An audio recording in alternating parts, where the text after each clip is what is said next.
If we have the courage, to open the door and get in the game, especially if we're surrounded by a great team, we always discover that we're braver than we believe, stronger than we seem, and smarter than we think. And that's the gift that I try to give from stage. And I do it by using some crazy examples and stories from my sport of adventure racing. Just out of curiosity, has anybody here ever heard of adventure racing before like 1 minute ago? So it's a sport that was invented by a crazy, awesome Frenchman, and the race director will ask you to meet them in the most remote place they can find on Earth. And they hand each team a set of maps and compasses and rules, and the next morning they say, ready, set, go. We'll see you guys in 600 to 1,000 miles. Whichever team gets there first wins. Here's a real kicker. Everyone on the team has to stay together within 50 yards of each other from start to finish. So based on the rules of this crazy sport and the fact that we couldn't say that we were successful unless all of our teammates also crossed the finish line, which sounds very familiar to every manager and leader in this room.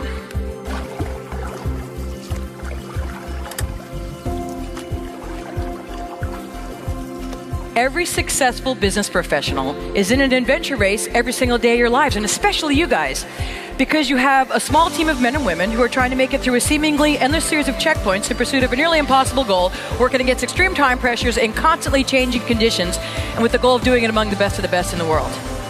Hi, adventure racers. Are you guys ready for an awesome adventure?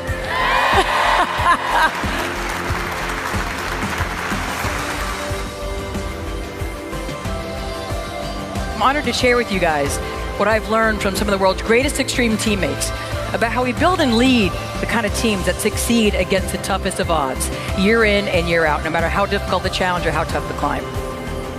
The 8 essential elements of extreme performance. And this is how we build and lead world-class teams that are better together than any individual could ever be alone. And I'm going to share the highlight reel with you guys today. Helping your people become we thinkers versus me thinkers. A we thinker walks out their front door or walks into your hotel every single day and says, you know what? There's a world full of teammates for me here. Not a world full of people I have to get over, around, and through to accomplish my goals. It's all about taking your core strengths and talents and background and experience and competency and saying, you know what? We're not just going to find a way to tilt the game board in our favor. Maybe we're going to be the ones who find a way to completely change the game.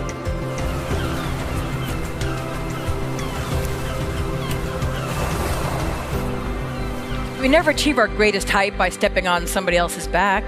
We always achieve our greatest height when we put our teammates on our shoulders. And we don't inspire the people around us by showing them how awesome we are. We inspire our team members by putting them on our shoulders and showing them how talented and useful and smart and worthy and amazing they are. Because at the end of the day, if you as a leader set out to inspire your people versus impress them, you can achieve both of those things.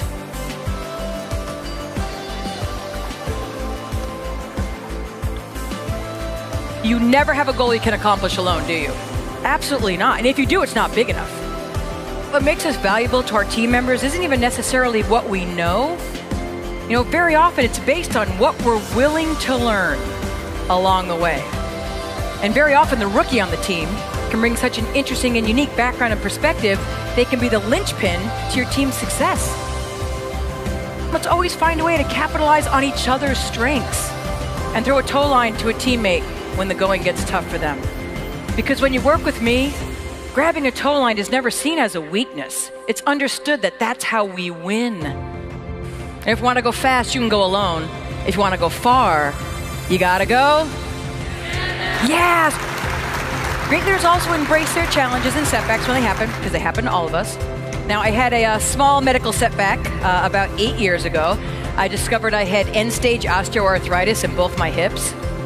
But the neatest thing that these crazy metal hips led me to was the best thing that's ever happened in my whole life. And that's the inspiration to start the Project Athena Foundation. And what we do at Project Athena is my semi-broken adventure racer friends and I help survivors of medical or traumatic setbacks live an adventurous dream as part of their recovery. Because at the end of the day, you're never defined by your setback. You're defined by your comeback.